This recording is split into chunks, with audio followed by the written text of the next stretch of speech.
আসসালামু আলাইকুম এভরিওয়ান, আপনারা সবাই কেমন আছেন? দেখুন তো এই কাজটি আপনাদের কেমন লাগে? আশা করি সবার অনেক ভালো লাগবে।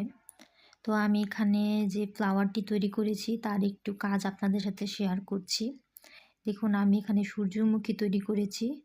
তো মাঝখানে আমি এখানে একটি ব্রাউন কালারের শেড দিয়ে এখানে ফ্রেঞ্চ নট করে নিচ্ছিলাম। এই যে দেখুন আমার সেলাইয়ের মধ্যে সবচেয়ে বেশি পছন্দ হচ্ছে ফ্রেঞ্চ নট। এই সেলাইটি আমার অসম্ভব ভালো লাগে আর সুন্দরভাবে খুব সহজভাবে হয়ে যায়। এই যে দেখুন আমি প্রথমে ব্রাউন কালার দিয়ে মাঝখানে করে নিয়েছিলাম, তো আবার আমি কালো কালার সুতাটি নিয়ে এখন আবার ব্রাউন কালারের সাইড দিয়ে আমি একটু একটু করে ফাঁকা রেখেছিলাম, তো সেখান দিয়ে আমি এখন কালো কালারের সুতা দিয়ে ফ্রেঞ্চ নট করে নিচ্ছি।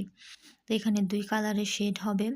আর সূর্যমুখীর মধ্যে দেখবেন যে সূর্যমুখীর মাঝখানে এই যে এমন সুন্দরভাবে ব্রাউন আর হচ্ছে কালো কালারের কিছু রেণু থাকে।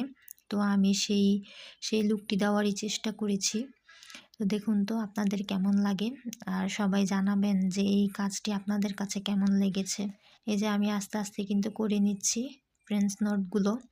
সূর্যমুখী করেছি আর আমার কিন্তু ইতিমধ্যেই কাজ কিন্তু প্রায় শেষের দিকে। এই যে দেখুন, সবাই জানাবেন আপনাদের কাছে এই কাজটি কেমন লেগেছে।